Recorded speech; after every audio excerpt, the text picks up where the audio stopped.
वालेकुम। क्या हाल है आप सबका। और मैं भी अल्हम्दुलिल्लाह काफ़ी बेहतर हूँ।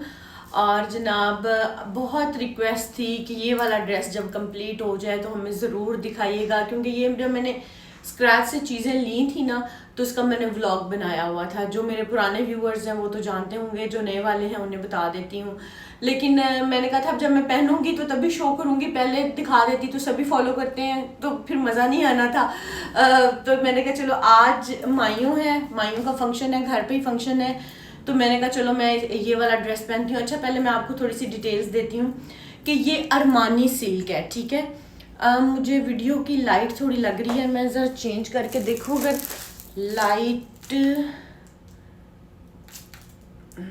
ये तो बहुत हो गई है, ये भी आई गेस ये वाली ठीक है क्योंकि मुझे ना ऐसा लग रहा है इसमें कलर्स थोड़े डिफरेंट आ रहे हैं।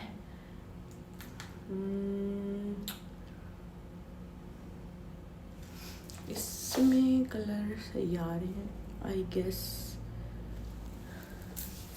चलो इसमें बना लेते हैं। अच्छा, पहले मैं थोड़ी सी आपको ड्रेस की डिटेल्स दे दूं कि ये अरमानी सिल्क है, ठीक है। इसको इंडियन शर्ट्स भी बोलते हैं और ये इंडिया से ही इंपोर्ट होके आती हैं वाया दुबई, ठीक है, इसलिए थोड़ी सी प्राइस ज़्यादा हो जाती है। अच्छा, दुख की ये बात है कि जब ये वाली शर्ट मैंने बाय की थी ना तो तब ये स्टार्ट में आई थी लाहौर सेंटर में और ये 24,000 की शर्ट उन्होंने मुझे दी थी। लेकिन अब ये वाली शर्ट्स मैंने आपको अल-फजर से भी दिखाई हैं, 12,500 में आपको मिल जाती है। लिबर्टी में भी डिफरेंट डिफरेंट रेट्स हैं, अब काफ़ी कम है। लेकिन मेरा दुख ये है कि मुझे डबल कॉस्ट में पड़ी थी। और लेकिन मुझे उसके बाद ना ये कलर कॉम्बिनेशंस नहीं मुझे नज़र आया। ये कलर कॉम्बिनेशन बहुत प्यारा है, रेड का है, रस्ट का है और बॉटल ग्रीन शेड है। अच्छा, अब आ जाते हैं इसकी स्टिचिंग की तरफ। लास्ट व्लॉग में मुझे बहुत लोगों ने रिक्वेस्ट की थी कि हमें लाइनिंग का फैब्रिक भी बताया करें। अच्छा, लाइनिंग के फैब्रिक में मैं हमेशा जाती हूँ या तो कॉटन सिल्क पे। कॉटन सिल्क में एक आती है छोटे अर्ज की लाइनिंग और एक आती है बड़े अर्ज की लाइनिंग। बड़े अर्ज की लाइनिंग वाला जो थान है वो आपको बहुत कम लोगों से मिलता है, लेकिन उसका ये बेनिफिट होता है कि वो फ्रॉक्स के लिए बेस्ट होता है, क्योंकि फ्रॉक पे बहुत ज़्यादा लाइनिंग लगनी होती है और बड़े अर्ज का होता है तो थोड़ा कम यूटिलाइज होता है। सेकेंडली वो बड़ा उसमें एक अच्छी शाइन होती है जो कि नॉर्मल कॉटन सिल्क में आपको नहीं मिलती। तो यूजुअली मैं वही वाला थान बाय करती हूँ जिसमें ज़रा शाइन होती है, अच्छा फैब्रिक होता है और उसका रेट जो है वो नॉर्मल कॉटन सिल्क से डबल होता है, ठीक है। तो ये जनाब इसकी लुक है। अच्छा, इसको मैं थोड़ा सा आपको बताऊँ, इसको मैंने ग्रीन ही लगवाई है नीचे लाइनिंग, ठीक है, ग्रीन लाइनिंग है। स्लीव्स इसके मैंने आजकल जो इतने आए हुए हैं ना एल्बोज तक, वो बनवाए हैं। 11 इंचज़ होती है ये वाली लेंथ ना, अपनी वैसे आर्म के हिसाब से भी होती है लेकिन यूजुअली 11 इंचज़ ही चलती है। और इसके ऊपर ये वाले मोटिव्स जो मैंने आप लोगों को दिखाए थे ना, ये लेके मैंने एप्लिक करवाए हुए हैं। एप्लिक कैसे करवाए हैं ये देखो, आपको कपड़ा नज़र आ रहा होगा, करीब से भी दिखाती हूँ, ये देखो, ठीक है। और ये आ गई इसकी बैक साइड, और बैक साइड का मोटिव जो है ना वो भी मैंने ये देखो एप्लिक करवाया हुआ है, ठीक है, ये भी एप्लिक हुआ हुआ है। इसके पे बहुत ज़्यादा कुछ हम कर नहीं सकते थे क्योंकि ऑलरेडी ये देखो भरा हुआ है, तो ऑलरेडी इस पर बड़ी शाइन है। इसकी मैं ज़रा आज आपको कॉस्ट वगैरह भी बताती हूँ। सब मुझे कहते हैं प्राइस क्या है, प्राइस क्या है। जो मेरी एक्चुअल कॉस्ट इसके ऊपर आई है ना वो भी मैं आप लोगों को गाइड करती हूँ। और पहले मैं आप लोगों को इसका जो है दुपट्टा और नेकलाइन पे मैंने ऐसे बनवा के ना इसके पर्ल्स लगवाए हैं। इसका मैं आपको दुपट्टा और इसके नीचे मैंने शरारा बनाया है वो शो कर दूँ। ये आ गया जी इसका दुपट्टा, ठीक है। इसको मैं ज़रा पहन के भी आपको दिखाती हूँ। और इसको ये मैंने इंडियन फीता लगवाया है और ये सारा हाथ का स्प्रे है, स्टोन्स नहीं है। ये आपको मैं पीछे से दिखाऊं तो ये स्टिच से स्प्रे लगा हुआ है, ठीक है। और ये आजकल इसकी मार्केट में प्राइस 3,000 2,500 डिफरेंट होती है ये स्प्रे कराने की, अगर आप अड्डे पे लगवा के कराते हैं। और इसके चारों कॉर्नर्स पे मैंने ये वाले टसल्स हैंग किए हैं, ठीक है। ये आ गया दुपट्टा। अब आ जाते हैं, एक चीज़ तो मैं भूल ही गई जो मैंने आपको दिखाई नहीं है, इसकी शर्ट पे भी ना मैंने चारों कॉर्नर्स पे ये टसल्स अटैच करवाए हैं, फ्रंट पे भी और बैक पे भी। शर्ट पे मैंने ग्रीन करवाए हैं और दुपट्टे पे मैंने रेड करवाए हैं, ठीक है। अब आ जाते हैं इसके नीचे शरारे की बारी। इसकी लेंथ जो है ना वो स्टैंडर्ड बनती है, जितनी मतलब आपने उन्होंने बना के भेजी हुई है उससे ज़्यादा नहीं, या तो जोड़ डाल सकते हैं या कुछ एक्सटेंशंस लग सकती हैं। तो मैंने उसको same as it is length में रखा है, 42 43 इतनी इसकी लेंथ रेडी होती है। और इसके साथ मैंने ये बनवा लिया है शरारा। गरारा होता है जिसमें चूंटें होती हैं, और शरारा होता है जो इस तरह से होता है जिसमें चूंटें नहीं होती, अम्ब्रेला स्टाइल होता है ऐसे, ये वाला, ठीक है। ये मैंने इसके साथ शरारा बनवाया है। अब ये देखो इसका फ्लेयर दिखाती हूँ, ये इसका फ्लेयर है, ठीक है। ये एक दोनों साइड है, मतलब एक ये और एक वो। और अब इसको पहनते हैं, इसकी मैं आपको एक्सेसरीज भी दिखाती हूँ। आज मैं इसके साथ पहनने लगी हूँ ये वाला परांदा जो मैंने लिया था वहाँ से, आप लोगों के साथ ही लिया था लिबर्टी मार्केट से। ये परांदा पहनूंगी, उसके साथ मैं पहनूंगी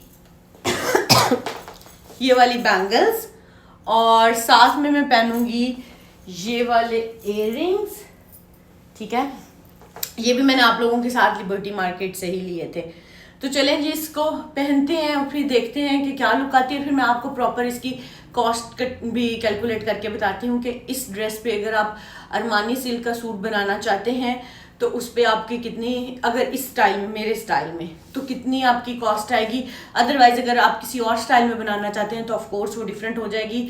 और सेकेंडली मेरी वाली शर्ट महंगी आई थी, लेकिन मैं मामा ने भी आज वही शर्ट बनाई है, वो हमने अलफजर से बाई की थी, वो 12,500 की आई थी। तो मेरा तो जो दुख है सो है, आप मेरी वाले कॉस्ट में से ना अपनी प्राइस निकाल दीजिएगा, क्योंकि मुझे तब ये महंगी मिली थी, लेकिन अब ये मार्केट में आराम से इतने में मिल जाती है। तो ये आ गई इस ड्रेस की फाइनल लुक। मैंने कहा आज रेडी होकर ही आपको दिखाते हैं, साथ साथ रेडी नहीं होते, दूर से दिखाती हूँ। इसके नीचे ये मैंने शरारा बनवाया है जो मैंने आपको पहले दिखाया था, ठीक है। और ये आ गया इसका दुपट्टा, ये आ गया इसके मोटिव्स जो एप्लिक करवाए हैं। बैक में मैंने आज ये वाला हेयर स्टाइल बना लिया। मैंने कहा फॉर अ चेंज ज़रा परांदा पहनते हैं, और मैं ज़िंदगी में फ़र्स्ट टाइम ही परांदा पहन रही हूँ। मैंने पहले कभी भी नहीं परांदा पहना, तो मुझे बताना है आपने कैसा लग रहा है। और माइयों का फंक्शन है, घर में ही फंक्शन है, तो हमने कहा ज़रा थोड़ा सा इस तरीके से ट्रेडिशनल सा रेडी होते हैं। मुझे वैसे भी ना ये देसी ट्रेडिशनल कपड़े और ये सारी चीज़ें बहुत पसंद है, पता नहीं क्यों, बट आई लव। ये आगे स्लीव्स की लुक, ठीक है। ये मैंने इसके 11 इंची स्लीव्स रखवाए हैं, और इसकी मैंने आपको बताया था कि मैं आपको कॉस्ट बताऊंगी। अब कैलकुलेट आपने खुद करनी है। ये शर्ट मैंने तब ली थी 24 की, लेकिन अब ये 12,000 में भी आपको मिल जाती है मार्केट में, ठीक है। और इसके नीचे मैंने ये कॉटन सिल्क की स्लिप लगवाई है। ये शरारे का फैब्रिक 5 यार्ड का फैब्रिक है, ठीक है। 1000 रुपीज़ पर यार्ड ये मिलता है, लिबर्टी मार्केट से ही मैंने लिया था, और इसको फिर मैंने डाई करवाया है।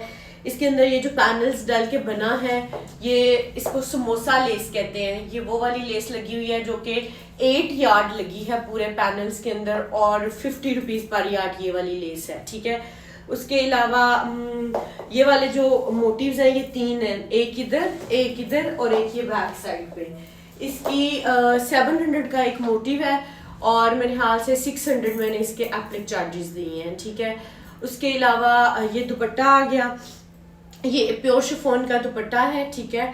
और ये आता है मेरे ख्याल से 4000 को, मैं इकट्ठा बल्क में लेती हूँ, मुझे एग्जैक्ट नहीं पता 4500 का या 4 का है जो प्योर शिफॉन का है। और उसके ऊपर ये जो इंडियन का फीता लगा हुआ है ये वाला, ये आपको मिलता है 380 पर यार्ड के हिसाब से। 9 यार्ड ये फीता लगा है। ये वाले टसल्स जो है ये मुझे पेयर मिलता है 350 का या 400 का, मुझे याद नहीं। और ये इस पे 1 2 3 4 5 नहीं 1 2 3 4 पेयर्स लगे हुए हैं, क्योंकि मैंने शर्ट पे भी लगवाए हैं कॉर्नर्स पे, और दुपट्टे के कॉर्नर्स पे भी लगवाए हुए हैं। ये स्प्रे भी आपको जो हैंड मेड स्प्रे होता है, ये भी तकरीबन 3000 का स्प्रे होता है, ठीक है। अब अगर और इसकी स्टिचिंग है, शरारे के सूट की जो स्टिचिंग है वो 10 से 12,000 जो है वो चार्ज होती है। अब मुझे ये बताएं कि एक सूट मुझे ही 55,000 का फॉर एग्जांपल ये कॉस्ट कर रहा है, आप इसको कैलकुलेट करें, मुझे लगता है 50 अब हो ही गया उन्हें। तो फिर जब मैं उसको सेल पर्सपेक्टिव से दूंगी तो ऑफ कोर्स मैं उसको 40 का नहीं दे सकती। हालांकि ये लोकल मार्केट से लिया हुआ सूट है, इस पे कोई वो नहीं है कि एम्बेलिशमेंट नहीं है, कुछ नहीं है। लेकिन जब आप स्टाइल में जाते हैं, चीज़ों में एसेसरीज बहुत ज़्यादा यूज़ करते हैं तो प्राइस ऊपर चली जाती है। अब अगर आप इसमें एसेसरीज कम यूज़ करें, स्प्रे ना करवाएं, ये वाले टसल्स ना लगवाएं, मोटिव्स ना लगवाएं, शरारे का फैब्रिक 5 यार्ड है ये ना लें, प्लेन ट्राउज़र बना लें, ठीक है, तो आपकी कॉस्ट जो है वो नीचे आती जाएगी। ये वाले एप्लिक ना कराएं। ये तो आपके अपने ऊपर डिपेंड करता है कि आपने किस तरीके से उसको मैनेज करना है, क्योंकि जब हम चीज़ों को बढ़ाते जाते हैं प्राइस जो है वो ऊपर चली जाती है ड्रेस की, जितना हम उसको ज़्यादा उसमें एसेसरीज को यूज़ करते जाते हैं। अभी इसके अंदर ये पर्ल्स भी लगे हुए हैं, ये इसके मेरे ख्याल से कोई चार्जेस नहीं, टेलर ने ऐसे ही लगा दिए थे, ठीक है। ये आ गई इस ड्रेस की फाइनल लुक और बहुत खूबसूरत लग रहा है और बहुत ही प्यारा फैब्रिक है। ज़रा मैं आपको करीब से दिखाती हूँ। ये देखो, पूरा ऐसे लगता है कि जैसे काम हुआ हुआ है, ठीक है, बहुत मज़े का। ऐसा नहीं है कि आपको इसके ऊपर मज़ीद जो है ना वो कुछ कराने की ज़रूरत नहीं है। बड़ा शाइनी सा फैब्रिक है और बड़ी अच्छी शर्ट्स हैं। अच्छा, एक चीज़ और कि इन शर्ट्स की लेंथ जो है ना वो इतनी ही बनती है स्टैंडर्ड, क्योंकि इनकी कटिंग ही इतनी आती है। इसको आप अगर कहें ना 54 में कन्वर्ट कर दूं, 56 में, वो हो तो जाएगी लेकिन वो फिर एक्सपेंसिव पड़ेगी, क्योंकि हम ये लेते हैं 2.5 यार्ड की शर्ट, ठीक है, और हम उसको ऐसे बरठप पे बना लेते हैं, फ्रंट बैक निकाल के साइड से बाजू निकाल लिए। लेकिन अगर हमने लेंथ ही 56-54 बनानी है तो हमें 2 शर्ट्स का कपड़ा लेना पड़ेगा।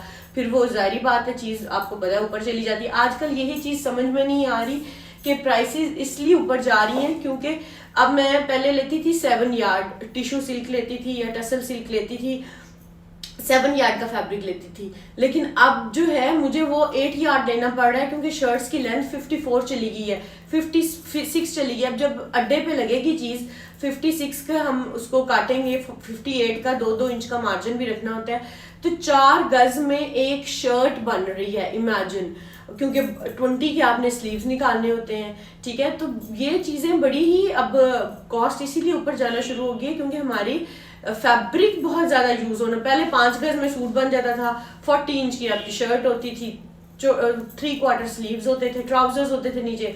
अब शर्ट्स लंबी, नीचे शरारे गरारे पता नहीं क्या क्या, और फिर डबल कॉस्ट हो जाती है, डबल आपको फैब्रिक बाय करना पड़ता है। तो चलें जी, इंशाल्लाह चलते हैं। अब मैं बच्चों को भी रेडी करती हूँ क्योंकि आज मेरा का भी मैं आज इसी तरह का हेयर स्टाइल बनाने लगी हूँ। उनको मैं नीचे जाके रेडी करती हूँ और फिर उसके बाद हम फंक्शन पे चलते हैं और फिर वहाँ से भी मैं आप लोगों को अपडेट देती रहूँगी। अच्छा जी, फिर मैं नीचे आ गई और नीचे आके मैंने आयत मिर्हा का हेयर स्टाइल बनाया। माशाल्लाह से दोनों इतनी क्यूट लग रही थी, बहुत ही उनको सूट किया था, ड्रेस भी और हेयर स्टाइल भी। उसके बाद मैंने कहा थोड़ा सा आप लोगों को ना डे लाइट में मैं ड्रेस का कलर दिखाती हूँ, क्योंकि मुझे ऐसा फ़ील हो रहा था कि पिक्चर में ना वो एक्चुअल कलर नहीं आ रहा। और यहाँ पे मैं आयत का हेयर स्टाइल बना रही थी, उनको भी मैंने उसी तरीके से फ्रेश फ्लावर्स जो हैं वो परांदे पे लगाए। मैंने कहा हम तीनों आज एक ही तरह का हेयर स्टाइल बनाते हैं। मीनवाइल मूसा जो है वो सैलून गया हुआ था अपने बाल बनवाने, क्योंकि उसके बाल मेरे से नहीं बनते और वो हेयर कट भी करवा के आया था, तो मैंने कहा था कि इसके सैलून से ही बाल बनवा दें।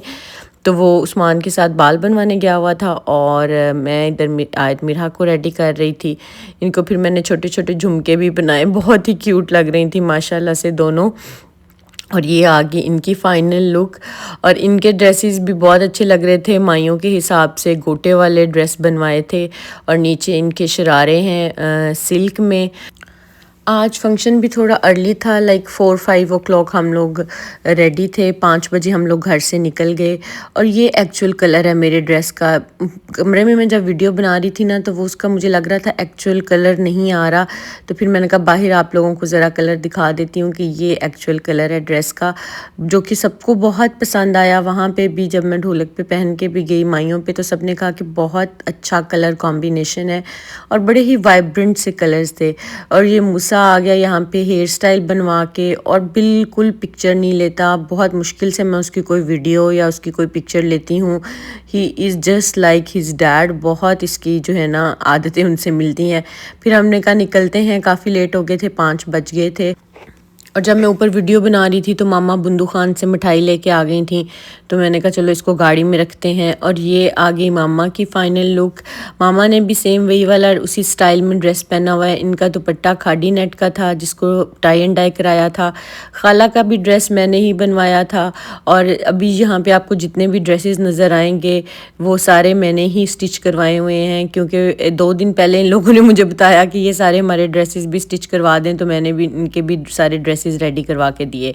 और जब हम पहुंच गए तो ये प्रॉपर सेटअप लगा हुआ था घर में, जो कि बहुत ही मज़े का लग रहा था और बहुत ही खूबसूरत जो है ना लुक आ रही थी। और ऐसी देसी फैमिलीज़ में ना जो ये ढोलक माइयों के फंक्शंस होते हैं ना, उसकी अपना ही मज़ा होता है। मुझे लगता है कि जो लोग बाहर रहते हैं वो इस चीज़ को ज़रूर मिस करते होंगे। और आयशा का भी ड्रेस मैंने ही स्टिच करवाया था। और आजकल जो ट्रेंडी स्लीव्स आए हुए हैं उसी तरह से हमने स्लीव्स बनवाए थे, लेस लगवाई थी, नीचे मैंने उसके कॉम्बो में चटापट्टी लगवा दी थी। और ये मस्टर्ड ड्रेस भी आप लोगों के साथ अल-फजर से ही हम लोगों ने बाय किया था। और बहुत ही खूबसूरत, माशाल्लाह से सारे बहुत खूबसूरत लग रहे थे, बहुत मज़ा आया। और मैंने कहा चलो आप लोगों को साथ साथ थोड़ी थोड़ी चीज़ें भी दिखा देती हूँ। ये माइयों का ड्रेस था दुल्हन का, जो उसने बाद में पहना जब हमने माइयों की रस्म की। और बच्चे इतने क्यूट माशाल्लाह लग रहे थे। इनको मैंने छोटे छोटे झुमके भी कानों में पहना दिए थे और बहुत इंजॉय कर रहे थे। लेकिन थोड़ी देर बाद ही बच्चे कहते थे कि हमें तंग हो रहे हैं, तो इन्होंने चेंज करके अपने नाइट सूट्स पहन लिए थे। और मूसा जो है ना वो इस सेटअप में बहुत इंजॉय कर रहा था। मैंने कहा चलो इसी तरीके से मूसा के क्लिप्स ले लेती हूँ, वरना वो तो बिल्कुल भी हाथ नहीं आता।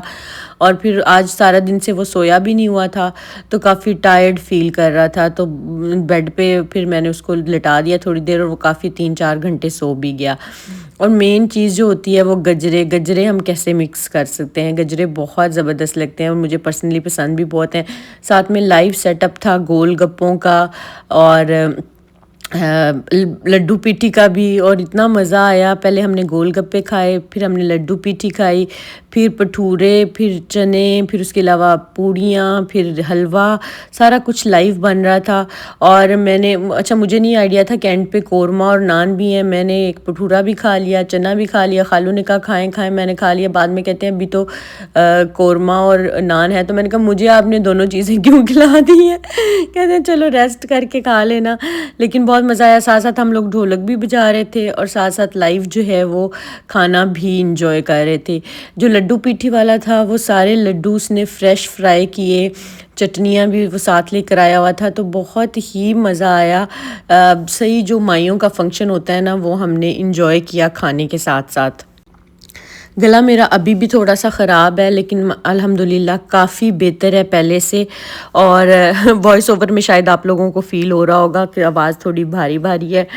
अभी हम तो घर आए हैं तकरीबन 12:30 और अब 2:30 हो गए हैं, तो मैंने कहा चलो वीडियो लगाते हैं, एडिट करते हैं। और मेन्यू इतना मज़े का था, सारा चटपटा मेन्यू था और एंड पे जलेबियाँ भी थी, तो मुझे समझ नहीं आ रहा था। मैंने तो लड्डू पिट्ठी भी बड़े शौक़ से खाया, इतना मज़ा आता है फ्रेश। अच्छा पहले मैं नहीं खाती थी, जब मैं कॉलेज में थी ना केसी में, तो एक अंकल वहाँ पे लगाया करते थे, तो मैं कहती थी क्या कॉम्बिनेशन है, मूलियाँ हैं और साथ में ये लड्डू हैं। मतलब मैं ट्राई भी नहीं कभी किया था, लेकिन जब मेरी शादी हुई तो मामा ने कहा कि नहीं एक दफ़ा ट्राई करो। और जब मैंने ट्राई किया तो वो इतना मज़े का था। मैंने कहा वाकई किसी ने ना ये कमाल का कॉम्बिनेशन बनाया हुआ है। बहुत मज़ा आता है खा के, एक डिफरेंट सी ही फील होती है और बड़ी मज़े की स्नैक भी है। और गोलगप्पे तो मुझे लगता है शायद ही कोई लड़की होगी जिसके फेवरेट नहीं होते होंगे। गोलगप्पे भी हमने फुल इंजॉय किए। लड्डू पीठी का भी बहुत ही मज़ा आया। भाई ने बहुत ही मज़ेदार से लड्डू पीठी लगाए थे, गरम गरम निकल रहे थे जब, तो उसका एक अपना ही फ्लेवर होता है और एक अपना ही टेस्ट होता है। आयत मीठा तो खाली ये लड्डू खा रही थी, उन्होंने साथ चटनी वगैरह या मूलियाँ शूलियाँ नहीं डलवाई। वो कह रही थी हमने खाली चटनी खानी है, लड्डू खाने हैं। फंक्शन कोई भी हो, लेकिन एक अच्छे मेन्यू के बिना मुझे लगता है वो अधूरा रह जाता है।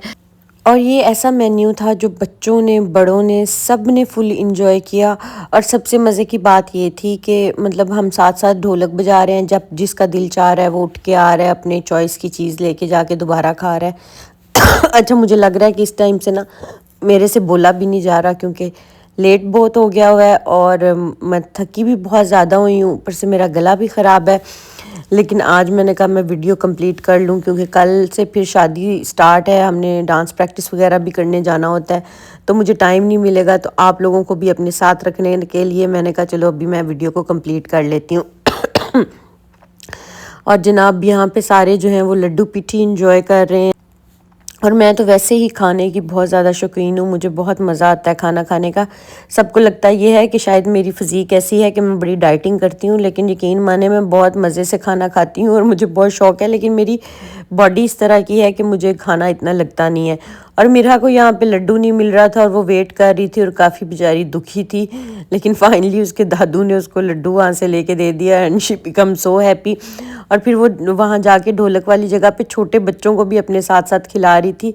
अच्छा, मैंने नोटिस किया आयत मीरा जो है ना, वो छोटे बच्चों के साथ जो उनसे छोटे हैं बहुत केयरिंग होती हैं और इतना उनका ख्याल रखती हैं, मतलब बड़ी इनकी वो चल जाती है, बेबी सिटिंग शुरू हो जाती है, जो कि मुझे बड़ा अच्छा लगता है कि बच्चियाँ जो हैं वो शुरू से ही बहुत केयरिंग होती हैं। लड़के जो होते हैं वो थोड़े इर्रिस्पॉन्सिबल होते हैं और उनको कोई फ़िक्र नहीं होती, लेकिन बच्चियाँ शुरू से ही बहुत रिस्पॉन्सिबल होती हैं।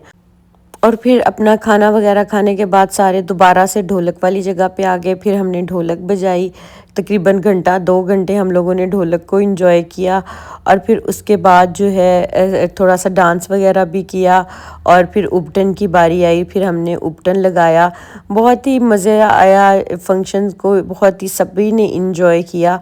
और ढोलक का तो एक अपना ही सीन होता है, मुझे लगता है ढोलक के बिना जो है ना कोई भी फंक्शन अधूरा है।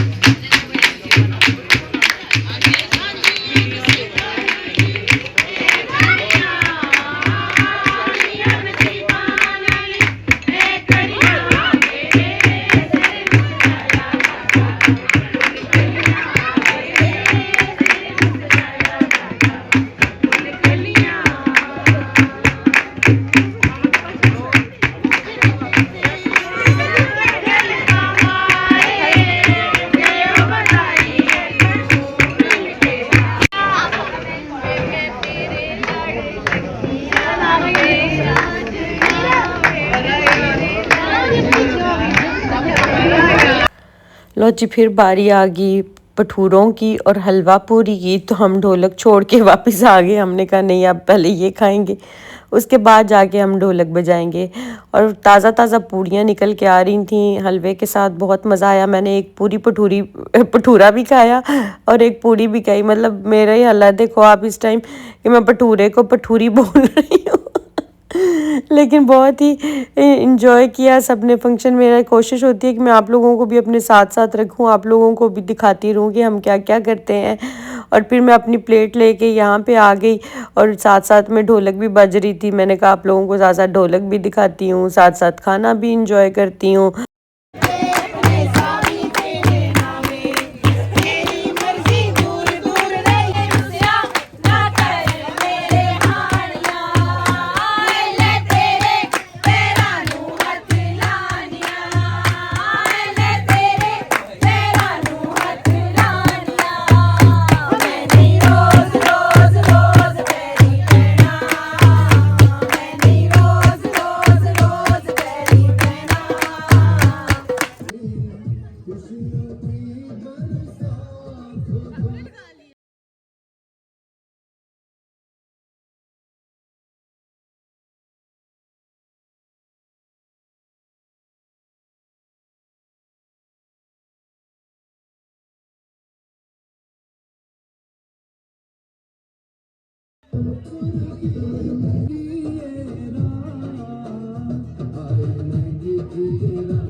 लास्ट में जनाब बारी आ गई कौरमे की और नान की।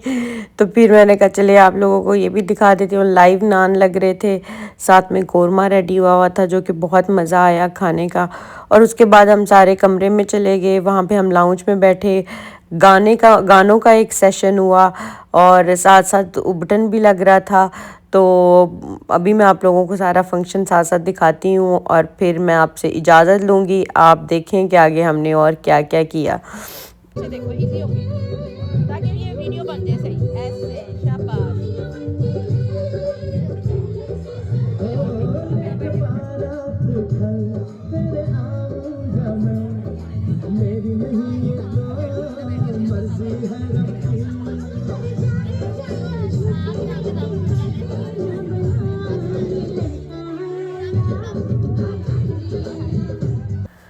और ये जलेबियाँ तो रह ही गई थी, ये मैं कैसे मिस कर सकती हूँ क्योंकि ये मुझे भी बहुत पसंद है, मूसा को भी बहुत पसंद है। मूसा ने पूरे फंक्शन में कुछ भी नहीं खाया, उसने सिर्फ ये जलेबियाँ खाई थी और बहुत ही बारीक जलेबियाँ थीं और बहुत ही मज़ा आया खाने के बाद। आप लोगों को पूरे फंक्शन का सेटअप कैसा लगा, खाना कैसा लगा, हमारी ड्रेसिंग कैसी लगी, आप लोगों ने मुझे कमेंट करके ज़रूर बताना है। और इंशाल्लाह मैं मिलूँगी आपसे नेक्स्ट व्लॉग में, तब तक के लिए मेरी तरफ से अल्लाह हाफिज़। अब ये गाना सुन लें।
करे जब किसी को